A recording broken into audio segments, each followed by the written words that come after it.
Good afternoon, friends. Welcome to this session.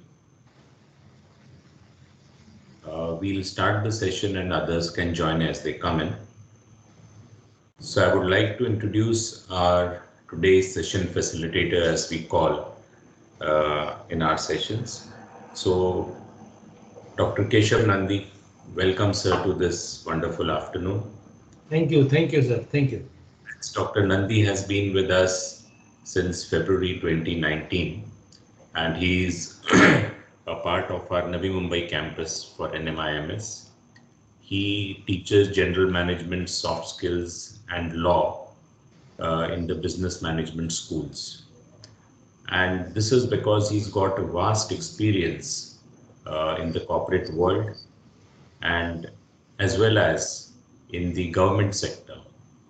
So very interestingly, he's worked with the government of Orissa. He was a part of the administrative services, and he served as deputy collector and executive magistrate at that time.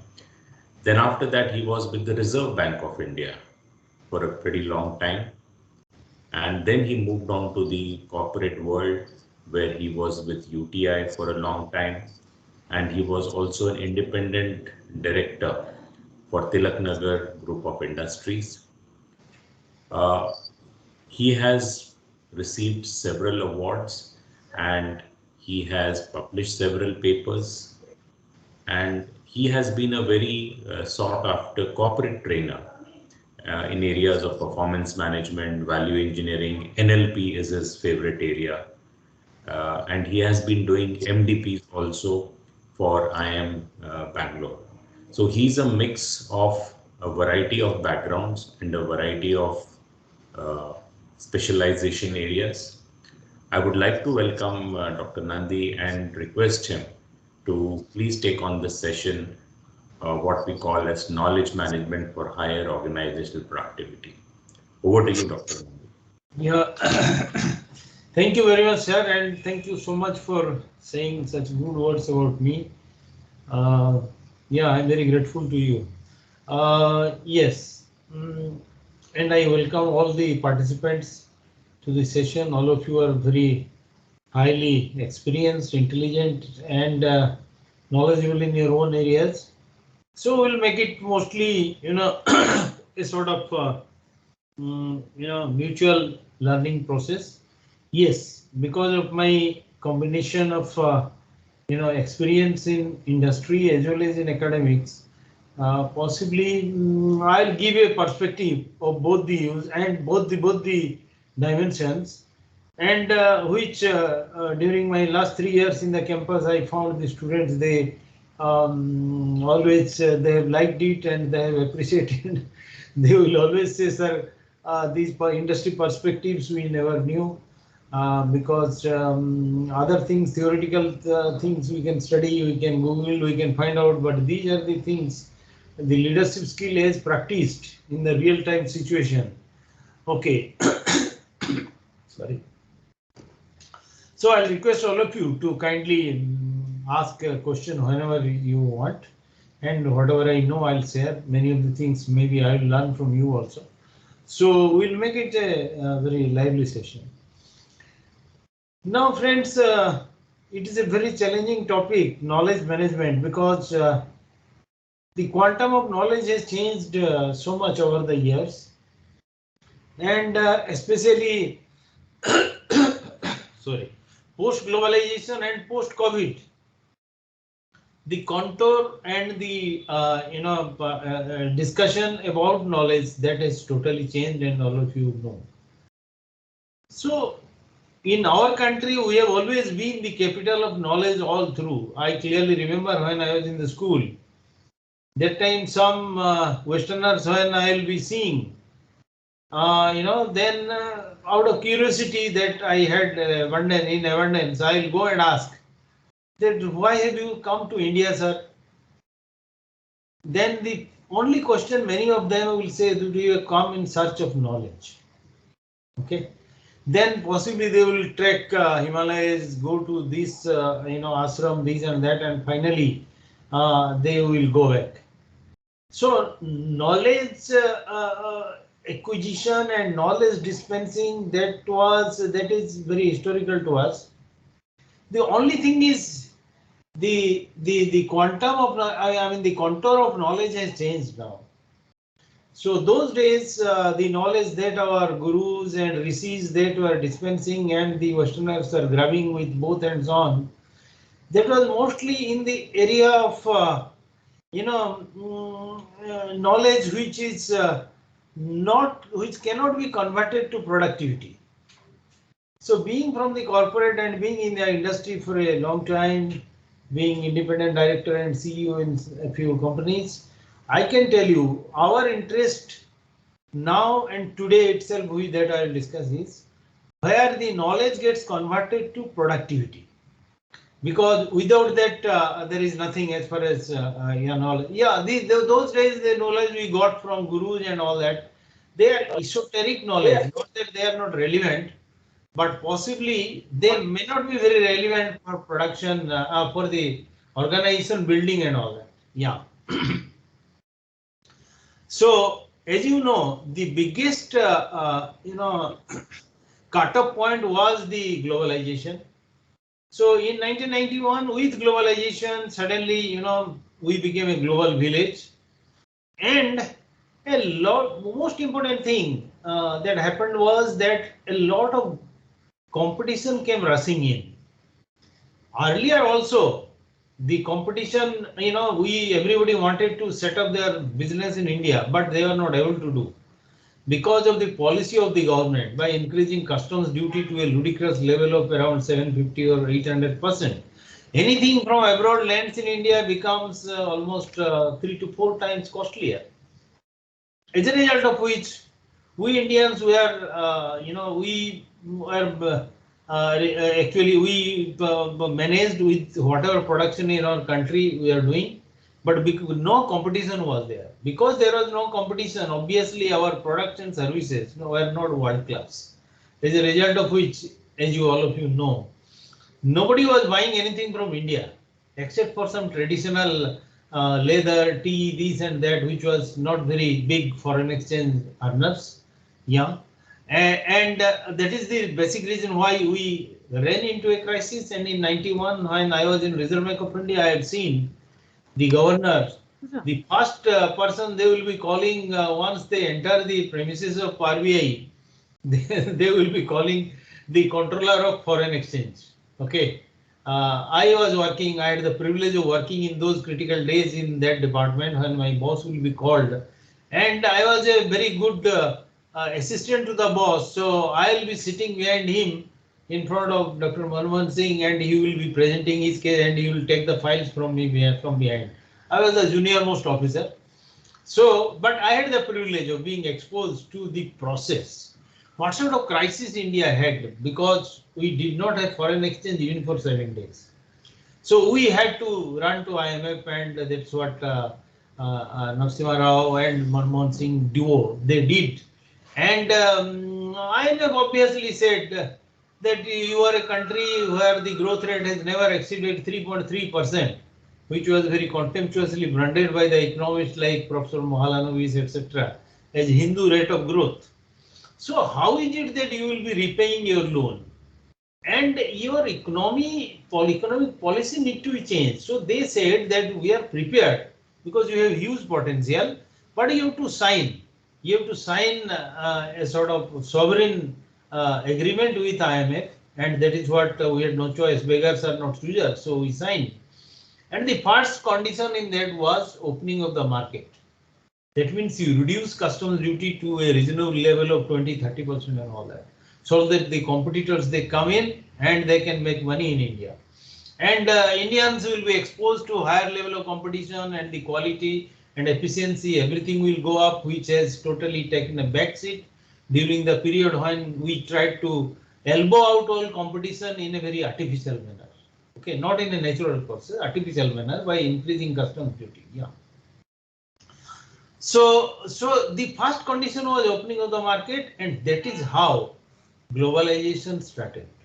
And once customs duty are reduced, a lot of companies they came rushing in.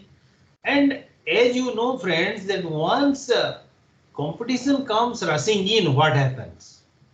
The most important thing that happens on the face of competition is that there is search for cutting edge. That is number one, because you will have there is 10 competitors, so you will have to search for cutting edge among yourselves, taking into account your relative strength and weakness, and that will result in higher benchmarking. So benchmarking will go up. If a small example I'll give you, my father used to send some money for when I was student in the hostel, and to pay the hostel fees, if I go to the bank, then the teller will say, "Arey beta, tera token le le, token to what is the number of token? The token number 9." And he will say, देखो token number 1 भी शुरू नहीं हुआ है और 1 शुरू हुआ है, सो तेरा टर्न आते आते तो मिनिमम 1 घंटा लगेगा, इधर क्यों बैठेगा, जाके पढ़ाई कर, नहीं तो और कुछ कर, why are you sitting here?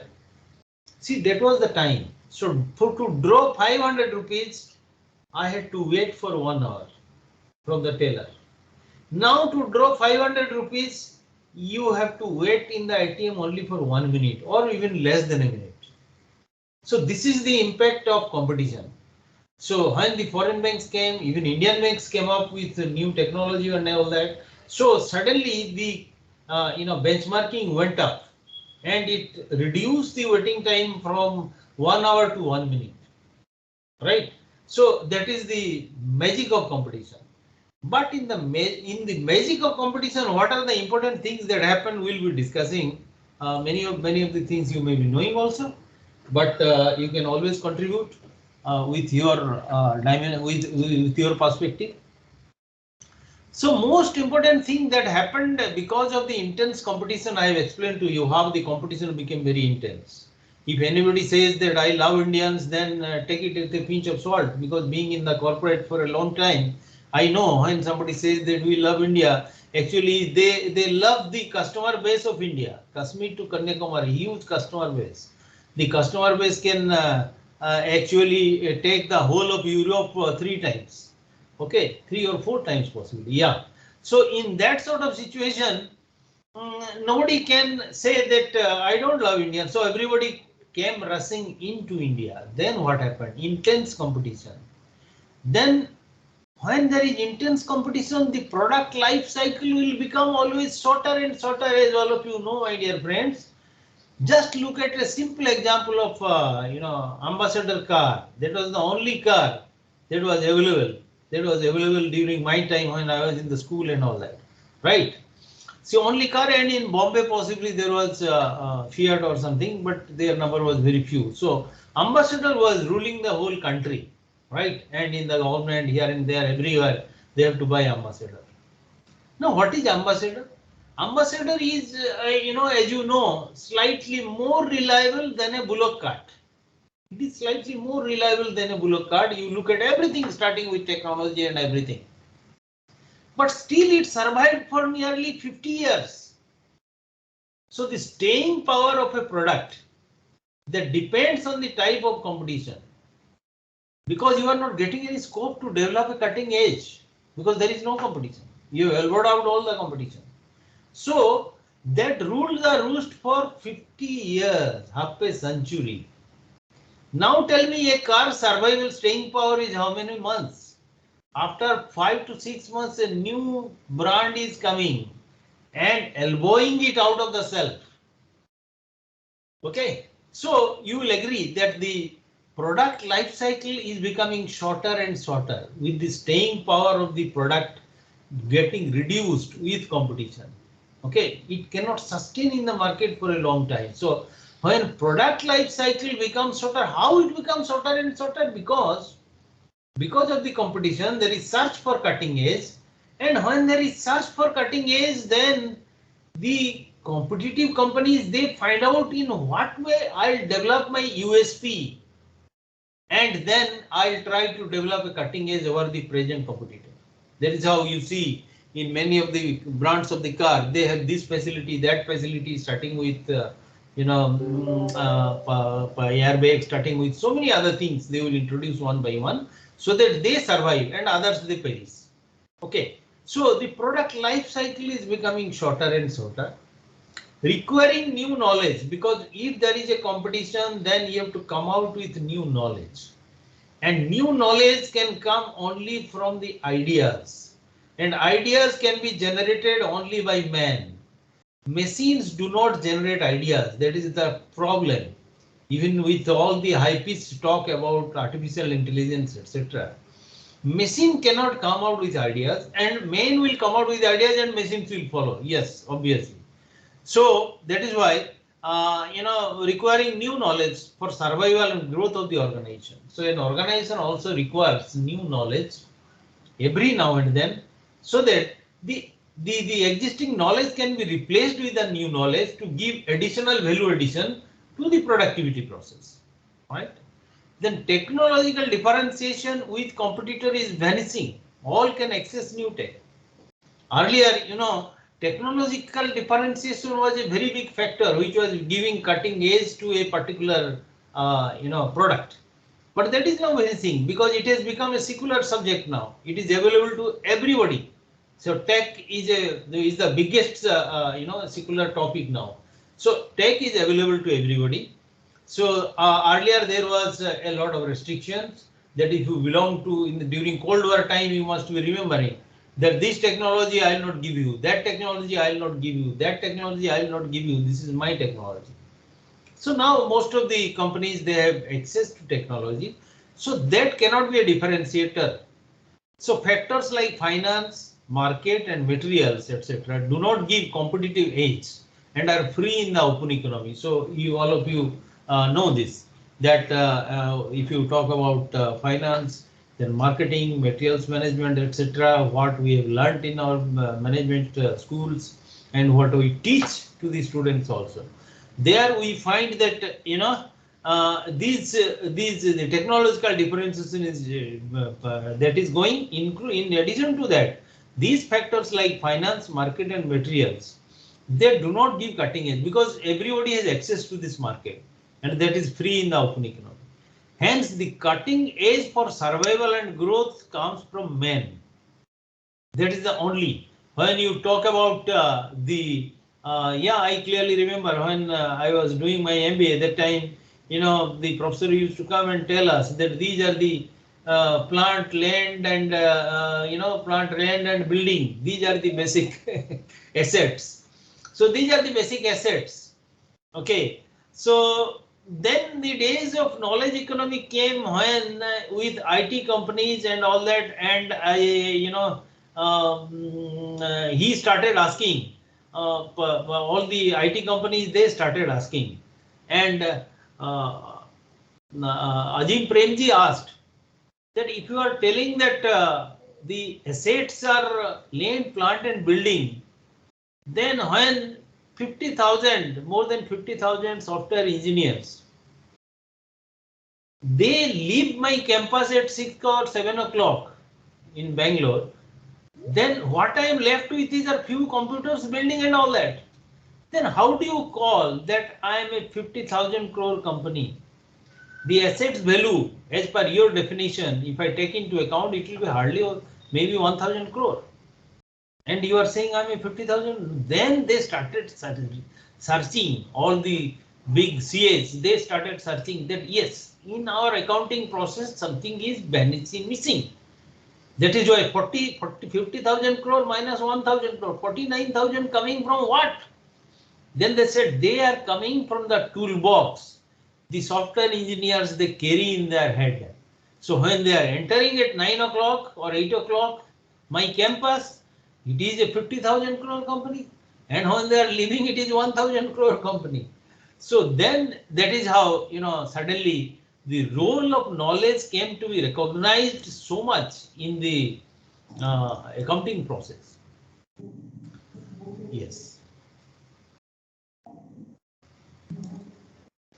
So, friends, yeah. So, and when we talk about ideas and knowledge and all that, we cannot do it without discussing about HR.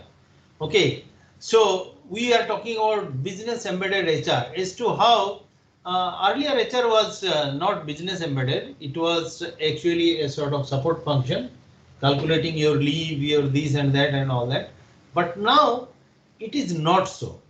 HR has become the driver. Even after COVID, its role has increased a lot. Many people thought that it has decreased, but it is not so. I'll tell you how. So HR has now moved from transactional to transformational HR. Earlier it was transactional, calculating your leave balance, salary, okay, this and that, encashment of leave, all these things, and what will be your retirement benefits, this and that. That was transactional HR. How many days leave you are eligible, how many you have taken, this and that, how many will be without pay or with pay. Now it is transformational HR. That means HR is capable of transforming the organization. And unless the organization is transformed into a high productivity organization, the organization does not have a future. Neither it can survive, neither it can grow, nor it can grow. So in such a situation, friends, at the bottom it is transactional HR, which was the HR that I saw when I started off my career. At that time, it was not called even HR, it was called Personnel Management Department. Okay, so that is what. Then slowly we came to a situation where it was recognized that the intrinsic value of HR, and then it came consultative HR. That means HR view will be taken, but it is not necessary that the view will be accepted. Many times it is not accepted also. And they were telling their HR guys, they will not understand business. Yeah, that sort of situation in which I started working in the corporate. Okay. So they will consult, very good consultation, but ultimately maybe only 20% of the decisions they will implement. Yeah, that was there. But when a lot of competition actually brought in a new dynamics into the economy as well as to the organizations, then came the role of strategic HR, which is very important now. Okay, so what is happening in strategic HR? One, competency building and knowledge management. That is at the bottom. Competency building and knowledge management, that is at the bottom. Why? Because competency building is something very relative and mostly influenced by the environment. Okay, so now like I'll focus on post-COVID. So post-COVID, many of you, you must have seen how suddenly everybody is talking about IT, and everybody talks that if you have to be successful in finance, you have to be successful in HR, you have to be successful in materials management, in anything, then the success will come only with your competency in IT. Otherwise, it will not come. Earlier, IT was a standalone subject. I know in the corporate, in one of the companies which I headed, there actually IT guy was the only guy. Okay, and all others, they are treating it as a very badly, supportive department. But all of them, they realized that all the deliverables, whether finance or HR or anything, cannot be delivered without being empowered with IT. So that is how, there has been a very big quantum jump as far as competency building is concerned. So while we are building competency, that time we only are focusing on IT enabled competencies, and that is how when we talk about blockchain, we talk about artificial intelligence, predictive intelligence, whatever we talk of, it is based on your enablement of IT, how much enablement has happened. Then comes, once a sufficient level of knowledge is gained by the organization, we try to do management in our own way. Like when I was in the corporate, my focus was as to how to ensure that if somebody leaves, how to build up a chain of a grid of resource persons. Okay, in different functionalities, I had built grid of resource person across the country in among the different factories. So a problem arises in one factory, then just it is escalated to the grid and the answer comes and the guidance comes as to how to do it. Okay, so that is how it ensures that there is no knowledge workout. If you concentrate your knowledge and capability with only one or two persons, if they leave, you cannot force anybody to continue with you. because nowadays attrition is also a factor which is not in the hands of the organization actually. It is in the hands of the employees. They have every right to sell themselves to the highest bidder. You cannot say that I will bid low but still you continue with me. It does not happen in our practical life and it does not happen in the organization also. Right. Yeah, let us accept it as a fact of life. So how to, so only option for us is how to reduce this knowledge workout. You can do that by sucking the knowledge out of the resource persons, and that we are doing, and creating a knowledge inventory in the organization where even if somebody leaves or somebody transfers, somebody dies or anything happens to somebody, then the organizational performance does not suffer. Okay. So you have to build competency on the basis of the environmental factors. Earlier there was a time these were the things which were required, the demanded by the environment, but now the demand of the environment is changing so fast that when in the we are teaching management to the students, and many of them they themselves they feel, sir, whatever we are learning from the book that is theoretical, are you teaching us? One day, some of the students asked me, sir, are you teaching for the future or for the present or for the past? Okay, because we want you to teach for the future, because many of the theoretical things we can Google and find out, but how do we get a sort of teaching for the future? What sort of skill is required in 5 days to 5 years to come, 10 years to come, and in what way I can keep myself ready to grab the first opportunity, to be the early bird, and can you empower me in that? So these are the areas in which in our organization, in our very esteemed university, we will have to think about it as to how we being teachers, we are in a position to teach students for the future. Okay, and are we doing enough? Whether our syllabus is coming in the way, if that is so, can we have a sort of dynamic syllabus? Okay, can we include students in the syllabus formation committee, because it is their career which is at stake, and that is why so a lot of thinking. These are all some thought process coming to my mind, because being now in academics as well as being in the industry, I think from both the sides, and I love this institute very well, because after my retirement I decided to work only for Narsimhanji. The reason was very simple. I will share with you. You will feel very happy that in many of the interviews where MBA students will come from different management institutes in India, and some of the group discussion and all that, I being CEO also, I'll be sitting and I'll be watching if somebody is joining at a very critical position. Then 3-4 instances I will ask one or two students, can you share with me you are from which university, you are from which college? And my precise reason of asking that was, I found the type of decorum, the type of values they espouse in their discussion, the type of in-depth analysis of different problems they are doing. Then I'll ask, just out of curiosity, that they are product of which management school. And believe me, all of them, they will say, we are from Narsimhanji. So that is why I developed a lot of fellow feeling and respect for this institute. And I was very passionate to come to teaching. So after my corporate job, when I decided that I must move, then I thought I'll make a move to this institute only. That is how I'm here, sir, with you. So, okay. Now, then next level after competency building and knowledge management, next level is encouraging people to be creative, innovative, and think out of box.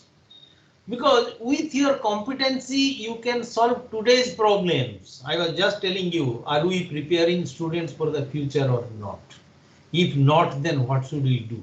It is a very big challenge and we should do that, right? So your competency building and the present skill level, that can solve today's problem. It cannot solve tomorrow's problem.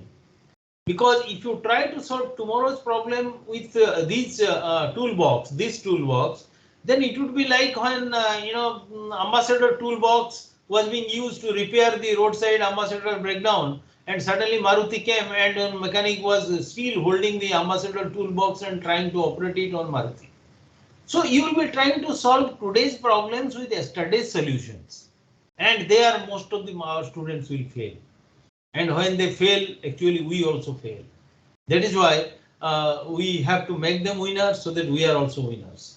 So that competency building itself is not good enough, and knowledge management at the base level is not good enough. You have to move to the next level to prepare them for future, that encouraging people to be creative, innovative and think out of box. Yes, the role of creativity and innovation is so hugely important in the present situation, because that only will come from men with the ideas that you inculcate, the ideas that you espouse, from that it will come. So how to train people to be creative and think out of box and be innovative? Are we teaching them that you please examine the present workflow in each and every sphere, whether it is finance or whether it is materials management, whether it is technology, anywhere, and find out what are the vacuums are there. And once we find out the vacuum, then possibly we can train our students to be creative to fill the vacuum. Like somebody found the vacuum, that husband and wife both are tired, they are coming back home, nobody wants to cook, and that is how Swiggy came into being. Okay, everybody is waiting by the side of the road for the taxi, taxi is not coming, and then there was a vacuum, and that is how Ola and Uber came. I can give you hundreds of examples like that.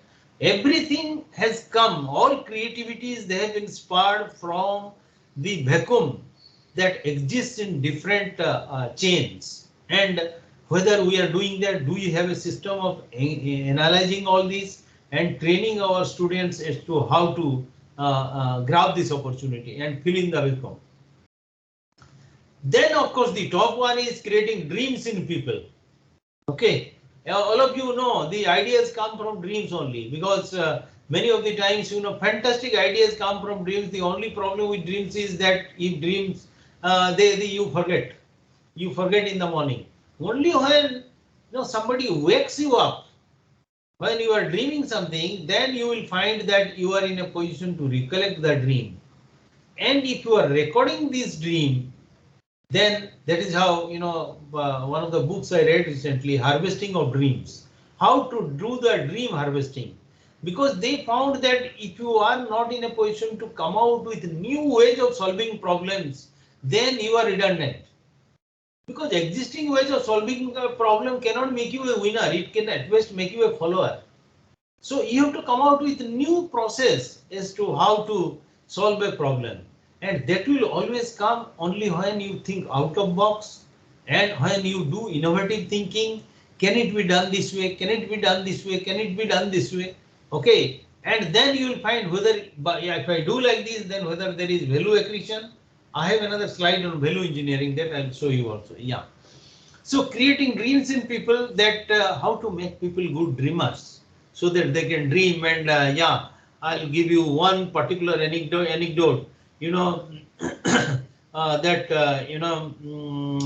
in the Sea of Japan, under the sea, there are very good palaces, and many of the people, those who want to go for a out-of-box marriage, you have heard many like this in India. Somebody is jumping from the helicopter, somebody is coming in parachute to marry, this and that you have heard. But this you must not have heard, that many of them, they have booked. I mean, immediately when the child is born, parents are booking to get a slot in that palace in the underwater, so that they can marry underwater. They can have all their celebrations in that palace. Okay, and that has become so popular. But please remember, friends, that it started as a dream in the minds of one high school student, Fukuda. So he dreamed it. And when he was dreaming it, that time only, his mother woke him up and asked him that, "Are you are sleeping? You go to the market." Then this guy says, "Mama, you actually did a very bad thing, because I was seeing a beautiful dream where I was marrying a very beautiful princess. And this is the time you woke my interest. Oh, but he, on the way to the market, he thought, this is a fantastic idea. Why people are not marrying underwater in palaces? So he tried to sell this idea to many. They did not accept as it happens, but someone accepted, and that is how it has become a sort of established norm now there. So you will agree that a lot of business ideas, dreams can drive business. Dream can drive business and create new value addition to the organizational productivity, right? So, yeah. Now, yeah. So the type of knowledge management that we are doing now is existing knowledge is continually challenged. Existing knowledge is continually challenged because the competitor otherwise will have to end up being a follower.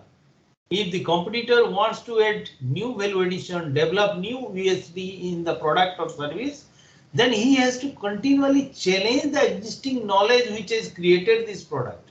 The knowledge has become outdated. So naturally, so the existing knowledge is continually challenged. Then shelf life of a product is very short. I was just giving you the example of ambassador.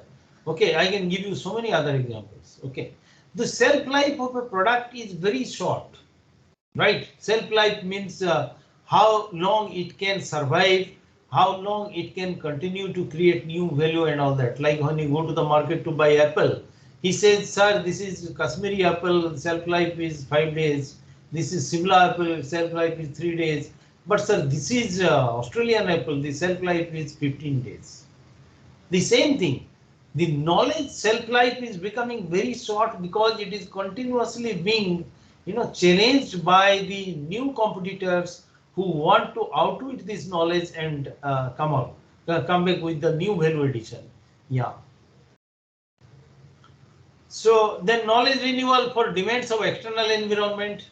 So external environment knowledge renewal, that is a continuous process. My father, with a sort of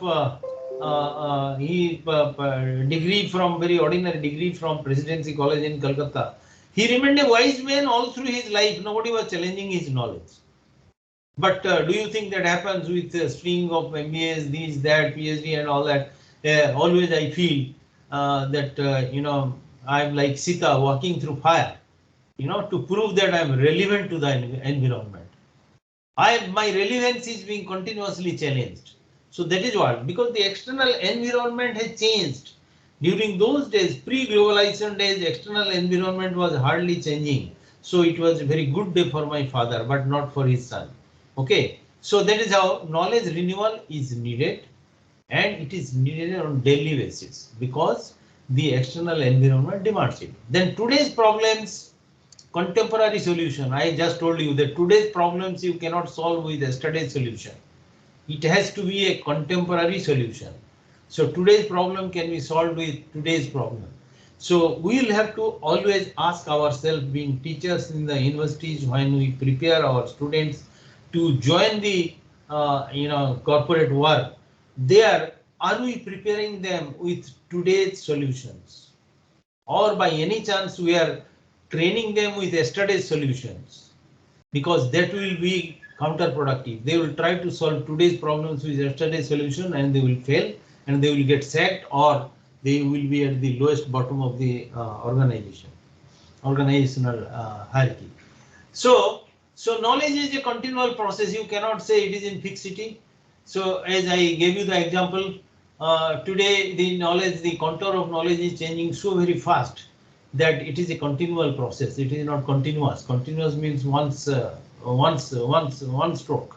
Okay, but continual means daily. Daily, your knowledge inventory has to be updated, has to be upgraded, as you always do it while fiddling with different apps in your mobile. Yeah, right. So what are, this is an important point, sir, that what is a knowledge driver? So what are the knowledge drivers in the organization? Because in organization employees, they will not be wedded to knowledge management unless they know what are the drivers of knowledge. So one is, of course, all of us know, volatile business environment. It has become so volatile now. Okay, whether you call VUCA times, this and that, all the theories we have heard, we have talked a lot. So now the business environment is so volatile. You never know which angle will impact whom. Okay, whether the trade war between China and America that is going to impact India, whether the trade war between India and China that is going to impact China, they impact America. So many, from so many angles, whether the present, whether the Taliban advancement in Afghanistan, whether it is going to have any impact on us, on our business environment, on our this and that. So volatile business environment has become extremely volatile. In such a situation, we have to train, the leadership skill to our students. That skill should be use and throw leadership skill. It is almost like any Chinese product. That today it is relevant. Okay, fine. You have solved the problem today. Tomorrow you are not sure. Please forget it. Come out with a new thing. Like Chinese toys, you throw the moment. After 1 day, 2 days, you throw. That sort of situation, volatile business environment is creating redundancy in knowledge so fast and so soon. But it is a knowledge driver, because tomorrow what will happen you never know. So tomorrow you should.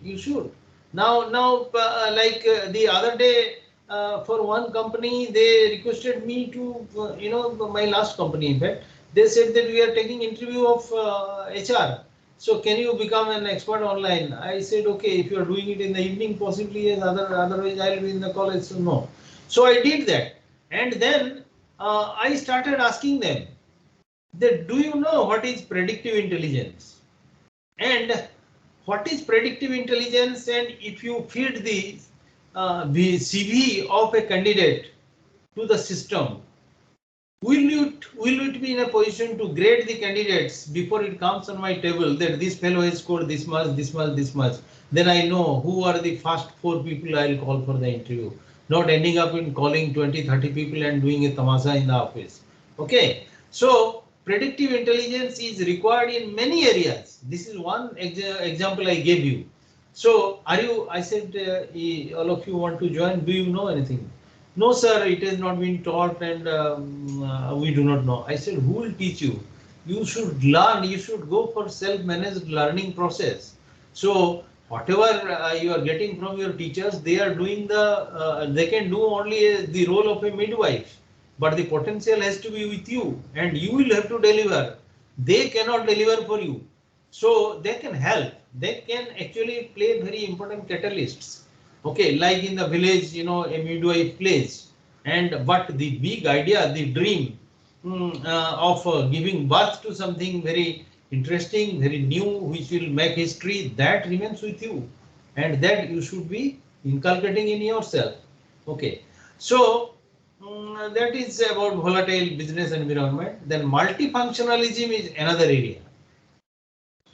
Like most of the companies where I have worked in very senior position, they talk to me very regularly, and then they will tell that, sir, nowadays actually we expect a manager to be expert in everything. Is it possible? I said, why not? If somebody is, if my son, while we got married, then he said that I need a wife who should be very intelligent, very highly qualified, and she should be knowing how to cook well, and she should be knowing how to dance. She should know how to sing, in addition to being an excellent worker in her office. So, and we found out a person like that, and they are very happy. So if I say the same thing to the employee in the organization, what is the problem? There is no problem at all. We want multifunctional employees in the organization nowadays, because there is already a heavy pressure on the bottom line, and we cannot afford to have so many specialists. But is it possible for everybody to become multifunctional? Yes, it is possible. If it is happening in my personal life that I can sing, I can dance, I can do this, that, and everything, including astrology. Nowadays, I am also learning piano at this age also. So no problem. Then why the employees cannot do in their organization? Everybody can do. So multifunctionalism, once it becomes a credo, it becomes a practice in the organization. Then for becoming an expert in 3-4 areas, you will require new knowledge. So that will drive a lot of knowledge in the organization, how to make you an expert in multifarious areas. That is one. Then multiculturalism. Most of the organizations have become multicultural. Though in India we do not have a sort of reservation like my son in the US, he is still not getting citizenship even after 18 years because they have a quota system. The quota system says that they want to make it multicultural, so people from all the ethnic communities and countries, they will be represented in the workforce. So who will benefit? The quota is same quota. So ultimately countries like Bangladesh, Nepal and all that, students from those places, they get citizenship in 10 years or 5 years, whereas from India and China, they have to wait for 10, 20 years, 30 years like that. But that is not the issue. That is a policy issue. Most important thing is most companies are becoming multicultural because it has been widely recognized that culture has a propensity to productivity. Culture has a propensity to productivity. This in the last companies that I headed as director at a senior position, I have always practiced. I used to always say that if I have to, I used to tell my chairman that if we have to select one CFO, then we will more preferably we should try to find out somebody with from Chennai, a Tamilian, because they are very good at analytics. They are very good in that and all that. Not that others are not. When I say these are only trends, like that, there are so many other cultures which have propensity for some area of productivity. And that is why when you make it multicultural, when people from all cultures are there, then your productivity process will go up in all the areas because somebody or the else or else is representing that particular area, right? Yeah. Then comes creativity, which I just mentioned to you briefly, that how to enhance creativity in people, how to think them out of box. Okay, if you have read, Albert de Bono's multilateral thinking, then you will see how creativity can be harnessed. It can be harnessed. The moment you think that what are the other ways this can be done, this and that, like I used to make it a point in the corporate that the day the first batch of people will join me, that day I'll tell all of them to go around the factories and tell me what are the areas where there can be a new way of doing things for better value addition. And then they will try to ask this question everywhere. Can it be done this way? Can it be done this way? And many of them, they will come out with a solution which we have successfully implemented without paying a single rupee to any consultant, because consultant would have got this idea from them and then they would have charged us lakhs of rupees. Okay, so creativity you can always harness, not that you cannot. If you try to put a structure in place, then creativity can be harnessed. Yeah. Then of course comes value engineering. Yeah. So this is a very prototype, value stream mapping. See, what every organization does is, including our Narasimha University, every organization does is it converts input to output in a customer friendly manner. You look at us, what we do. The students, they join us after maybe graduation or +2 and all that. They are raw inputs. We convert them to output through a process of intervention of man and machine, man and intervention of technology. And when they come out as output and go for campus placement or interview in the corporate, that is a product we have made. And that product's efficacy is determined by the customer. Who is customer? Customer here is the industries who are keenly looking forward to recruit our students, right? So with every intervention, some value is being added. If I give you a very commonplace example, suppose it is a potato chips making company, then raw potato 20 rupees kilo, or maybe now it is high, 30 rupees kilo, and then intervention of men. It is taken on the head load, then put in the centrifuge. That is the first step.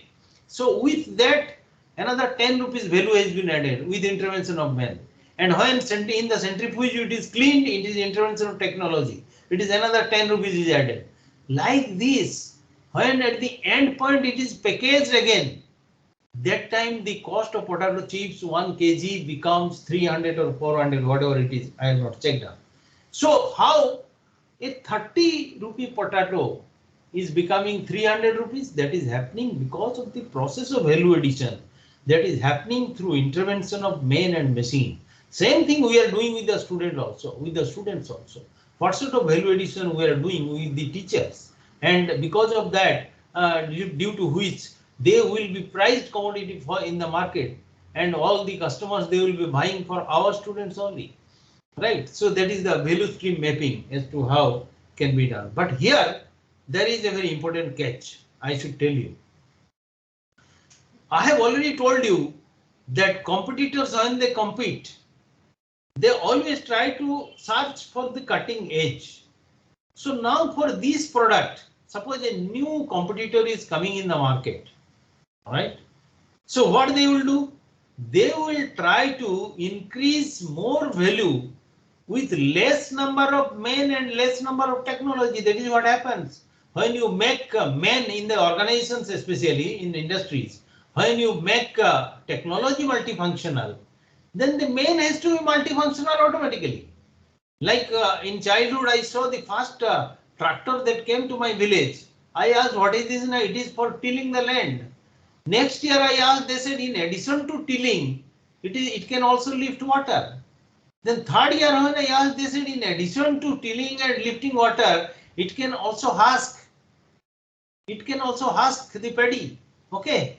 And next year I found that the villager's wife with very thick lipstick and all that, with Hindi hotspots songs blowing out of the tractor, blowing out of the tractor. The entertainment device has been put also, and both husband, wife, and children, they are going to the next village to attend the village fair in that village. So husking, cutting the cutting, then tilling, and in addition to that, now what has been added is entertainment features. So the machine has become multifunctional, tractor has become multifunctional.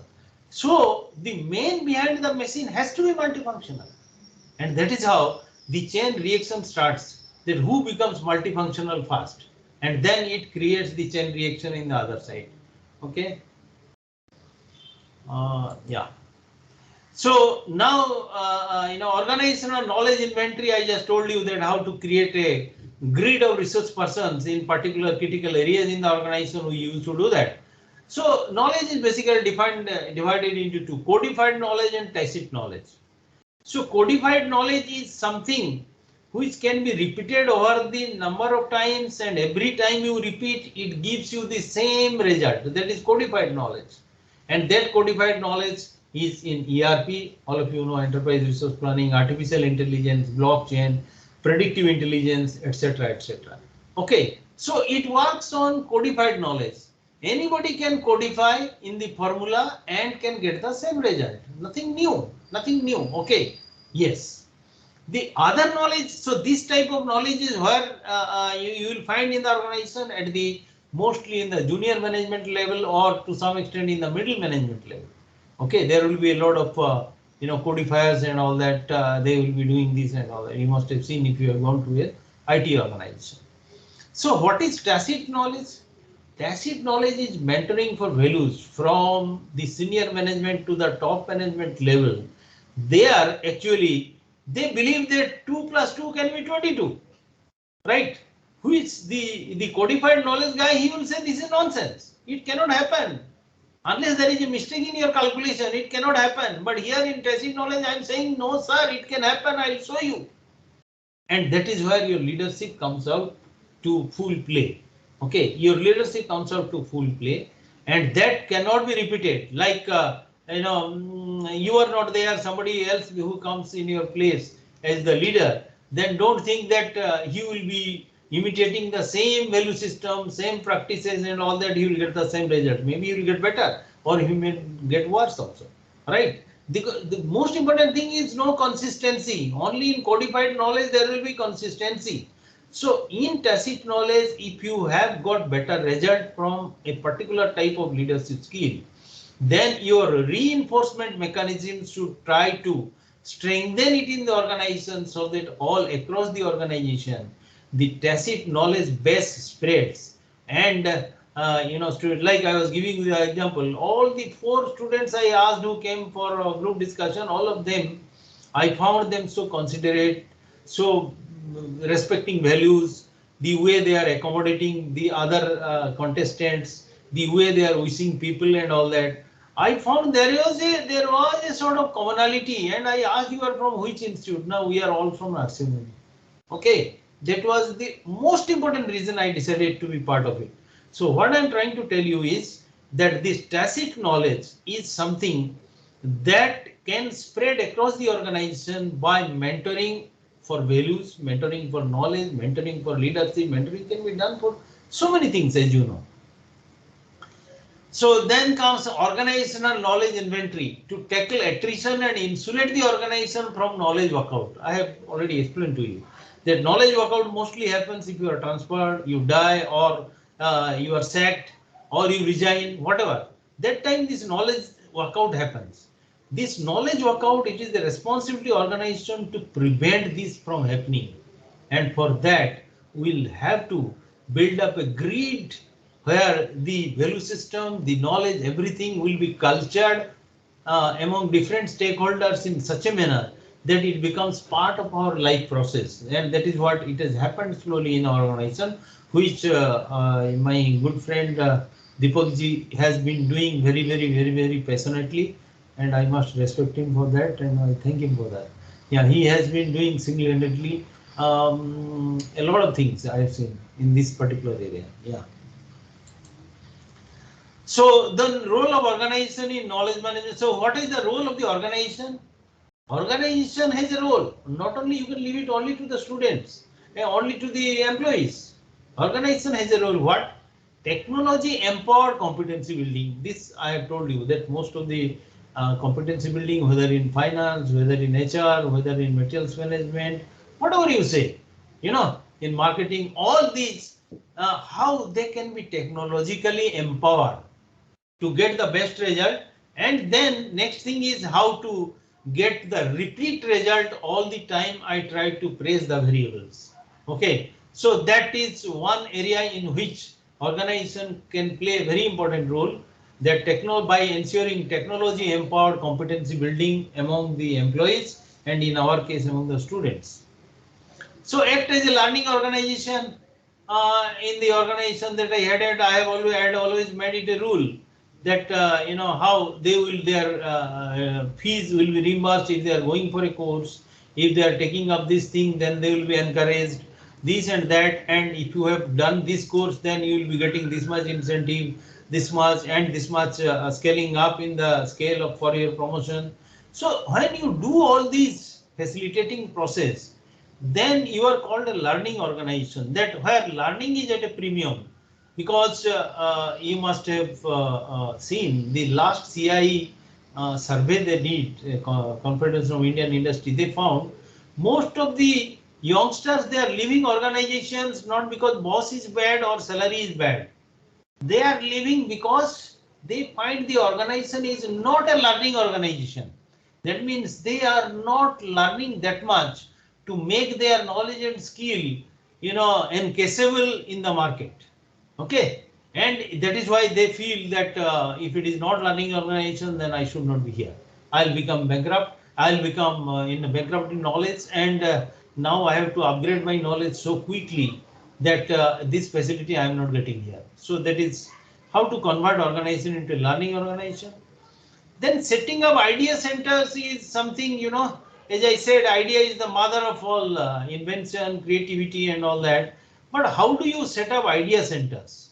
Idea centers in my own way, I had set up in my last company that your mood is very good when you come after a good lunch. So just outside the lounge, I had set this idea center. Idea center means there will be a dispensing machine for Cadbury chocolates, 10 rupee chocolates.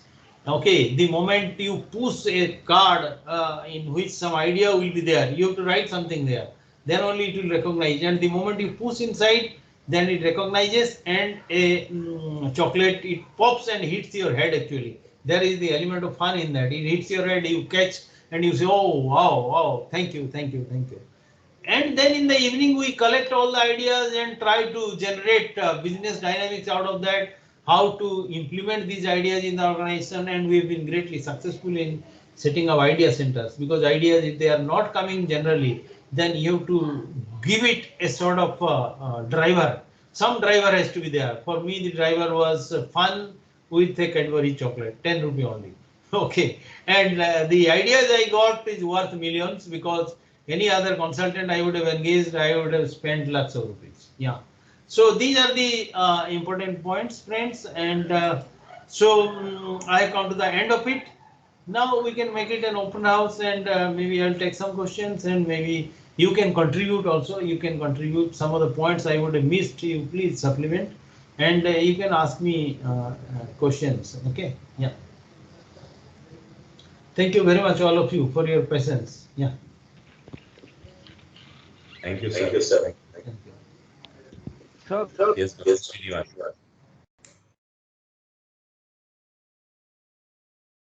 thank you very much for sharing this lovely new concept and a thought process on knowledge management. I Thank wish you. to share with you, sir, that my PhD is on knowledge management. Oh, great. So I could correlate to most of the stuff that you mentioned, Okay.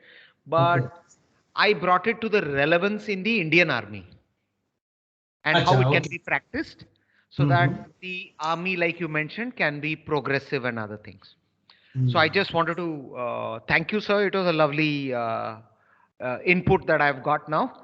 And I just wanted to request you to please advise us on some issues related to the tacit knowledge, Mm-hmm. its capturing, Mm. and ultimately using it for AI so that Mm-hmm. Sorry, sorry. I'm sorry. Yeah. Go ahead, please, sir. Sorry. then the biases, Ah. which is a stigma to individuals, Mm-hmm. can easily be identified and overcome so that we can actually put it to practice, especially in educational institutions. Is Mm-hmm. that a logic that I can work on? Yeah, it is a very strong logic, I should say. It is a very strong logic, because when we talk about tacit knowledge, the parameters are not many actually. They are quite few. And mentoring, whatever I have practiced, I have found mentoring plays a very, very important role. And I have mentored very successfully a lot of people in industry, as well as nowadays in the campus also. So tacit knowledge can only grow through mentoring and inculcating a sort of value system, that organizational value system that people can possibly practice. Yeah. My second question, sir, Hmm. relates to that learning organization that you mentioned. Yeah. Under the Peter Senge's five discipline principle, Yeah. I'm sure you must be Yeah. master of all of them, all the Yeah. five principles. Yeah. Especially when you look at shared vision, team learning, then mental models, personal mastery, and systems thinking is the Yes. underlining factor. Yes. And Yes. most of the system dynamics laws you have mentioned in your presentation as it is. Hmm. So I just wanted to know, Hmm. Hmm.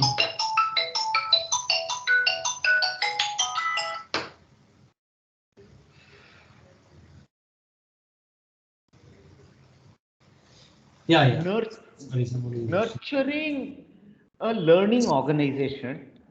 One factor you mentioned was personal mastery, in which the institution propels people to go in for various conferences, courses, upgradation, and all that stuff. Hmm. But the underlining factor Hmm. of the value systems of the institution Hmm. and the systems thinking, for especially for an institution like ours. Could you please give us a little bit of more drive on those? Because when I look at the formula that you have been using in a corporate vis-a-vis we use in an academic institution, there is Yeah. a subtle tweaking that is required. So, with your experience, can you give us that mantra if you can, so that then in the academic institution we can implement some of them? Yeah, see, some of these I have hinted, but I will tell you, you are an expert and you also know this. So, what I have found is that we teachers, we can be very good catalysts and we can actually create a lot of, yeah, I gave you an example that how my students, they were asking, sir, are you teaching for the future or for the past or for the present? Okay, so it put me in the into a situation where I thought that what are the knowledge my students should know in future, and am I imparting that? And I started doing that also.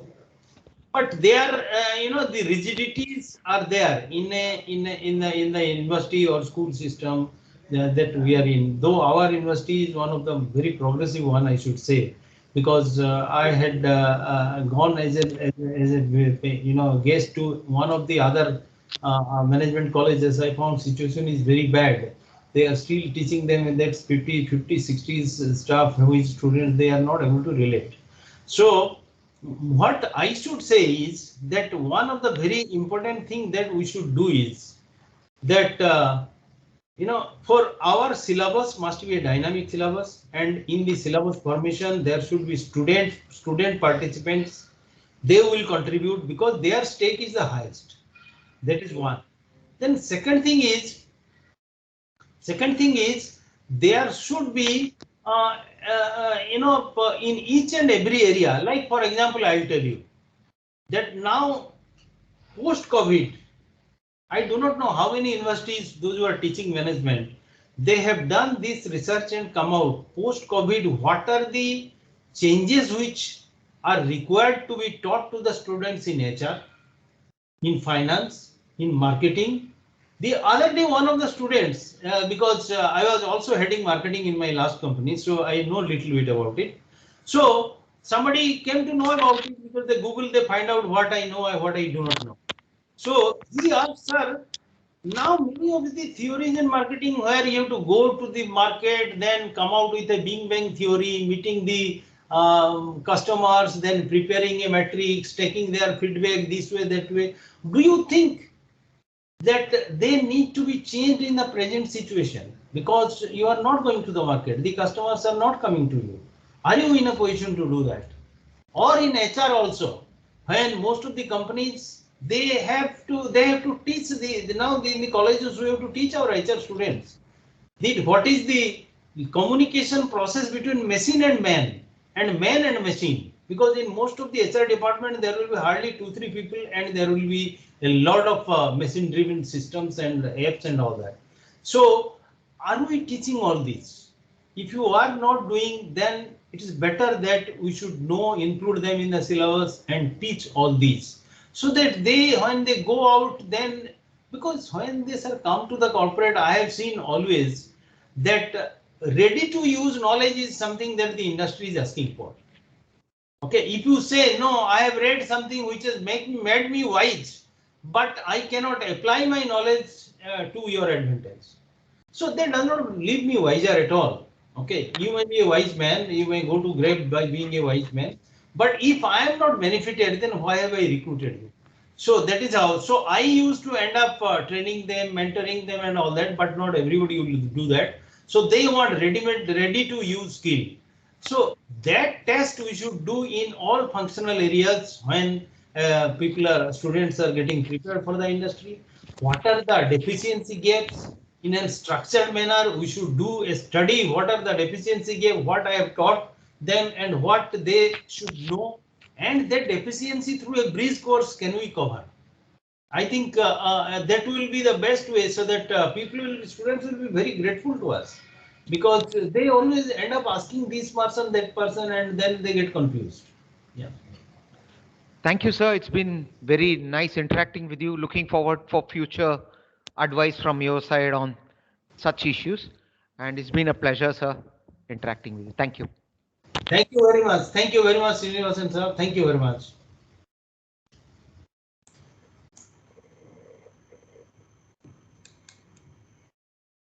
Yeah, any other question? I'll be happy to share with you, or possibly, yeah. Anyone else has any thoughts?